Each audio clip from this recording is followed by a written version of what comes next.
Good morning. This is the fifth Sunday in the Easter season, and I want to begin by talking about one of the unexpected places that being under lockdown brings us. Question about location and where we find our experience of God and where that experience is nurtured. Where is the place of God? Where do we find God? Bishop John, Bishop of Worcester, who knows a thing or two about holy places, last week asked in a tweet how we encounter the themes of place and being without place in our personal spiritual experience. He said that being without place isn't really a characteristic of a state church. National churches are very planted, very located, many like ours in Norton and in Evesham for a very long time. So much so that thinking about faith without place may be a bit scary for us Anglicans. It's not really part of how we necessarily naturally think. In our faith tradition, particularly in our scriptures, sense of place and being placeless are recurring themes. The people of Israel carried the tablets of God brought down by Moses from Mount Sinai in a tabernacle which was given its own tent on their travels. Wherever Israel camped, the Ark of the Covenant camped with them. It was taken into battle when they were settling in the Promised Land. There was a sense of the presence of God being with them on that journey. Later they would build a temple in Jerusalem, so God's presence went from accompanying his people on a journey to God's presence being a destination. Again, when the Babylonians destroyed that temple and took successive groups of Judeans to exile in Babylon, they had to figure out, the Judeans, how they nurtured the flame of faith a long way from the building which had come to embody it, now that that building was destroyed beyond recognition, and they were in a very different place, a very different environment, a very different culture, where the things around about them didn't speak their faith back to them. As the psalm says, the placeless Judeans had to learn how to sing the Lord's song in a strange land. What does God's world look like away from the temple? And during that period, it was a very fertile time of reflection. It's a time that gave us the first chapter of the book of Genesis, which says the world is a gift, the world is a blessing, and the repeat chorus all the way through that poem is, and behold, God saw that it was good. The world is intrinsically good. Also, while they were in exile in Babylon, the Abraham story came into its final form. The Abraham saga was a tale which told Israel who they were, where they had come from, what their vocation was, what plans God had for them, and what their destiny was in the mind of God. It affirmed their identity. It gave them a story to tell them about their spiritual distinctiveness in a place where they were culturally dislocated, a long way from home. It was when they were placeless that they learned to tell stories about who they were. And that leads me to ask the question how lockdown, removal from our customary place where our faith is nurtured, how that leads us to reflect on who we are, what our journey has been, where we find God. What stories do we tell of our walk with God? And where do we find God in these weeks of isolation? In other words, what I'm trying to say is being in a placeless state can be a fertile time of the Spirit as well, if we stop and listen to what it is saying to us. Our gospel reading today is about place, and it's about the place where we find God. Do not let your hearts be troubled, it says. Believe in God, believe also in me. In my Father's house there are many dwelling places. If it were not so, would I have told you that I go to prepare a place for you? And if I go and prepare a place for you, I will come again and will take you to myself, so that where I am, you may be also.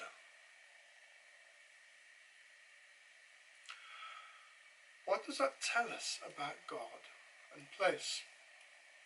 This reading is used a lot at funerals because it describes how abiding with Jesus and the Father is the goal of our journey.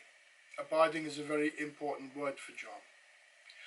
But we are being encouraged to think not of destination like a temple or a religious building, but we're being encouraged to think of a way, a journey to the Father, and a journey that Jesus both goes ahead of us in and aids us in. And John's Gospel contains a lot of clues about this way to God being a journey rather than being a place. Remember the woman at the well in Samaria in John 4. She asks Jesus where the proper place to worship God is, the Judean sacred mountain of Zion or the Samaritan holy site in Mount Gerizim. And Jesus answers her very clearly, God is spirit, and those who worship him must worship him in spirit and truth. In other words, place must recede. It must yield into the quest for spiritual integrity. In other words, it must yield to the task being undertaken as a spiritual journey. Early in John's Gospel at the wedding in Cana, the jars for the temple rituals of purification, the purpose of this, the purification function, is disregarded entirely in favour of a wedding. But water as purification comes back at the Last Supper. John is redefining it, not as something that's located in a place like a temple or a formal liturgy. It's located in, purification is located in an act. At the Last Supper, Jesus takes on the role of servant and washes his disciples' feet. Precocious Peter typically wants him to wash all of him. He wants all of himself to be holy. And Jesus says holiness doesn't come from ritual act. Holiness comes from the act of service. He says at the end of that reading, do you understand what I've just done for you? And you must do it for each other. That's how you become holy on your journey, by becoming each other's servant. Purity, spiritual growth, is not about temple rituals. It is about service to each other. It's not about place. It's about relationship. More explicitly, again in the second chapter of John, Jesus answers the Jewish critics who ask him for a sign to validate the things that he's doing. And Jesus enigmatically says, destroy this temple, and in 3 days I will raise it up.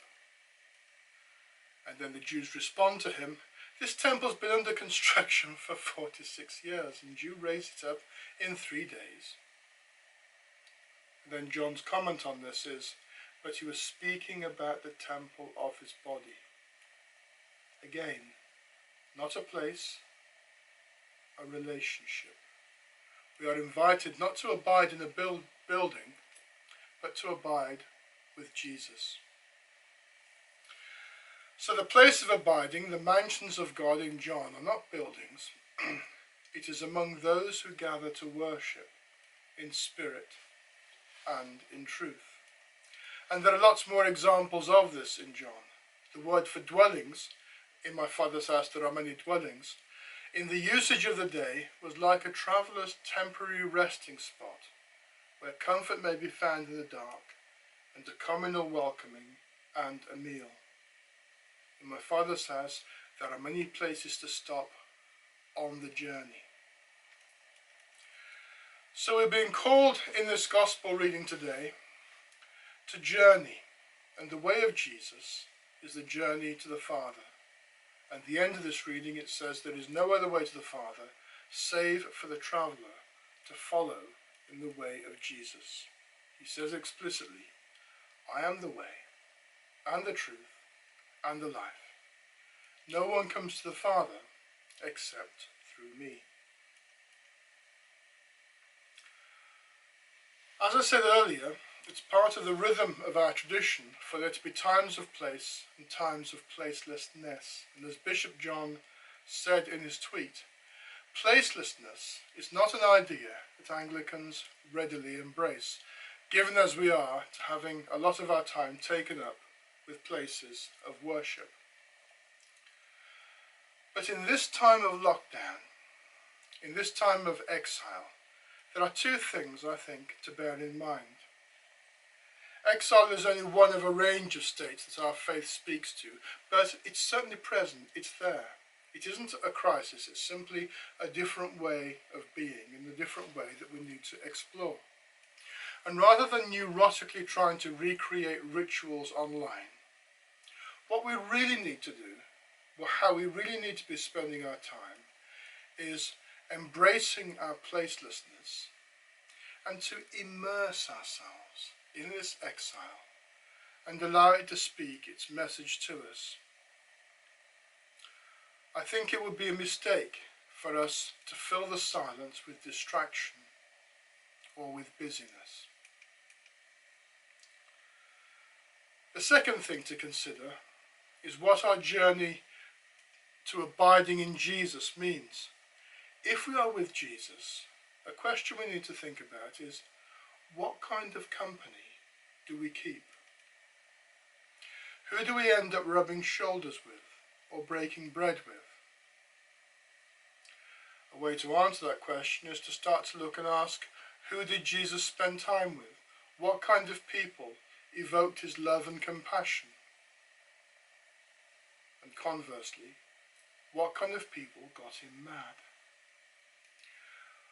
Which of these groups of people would we naturally want to be hanging out with?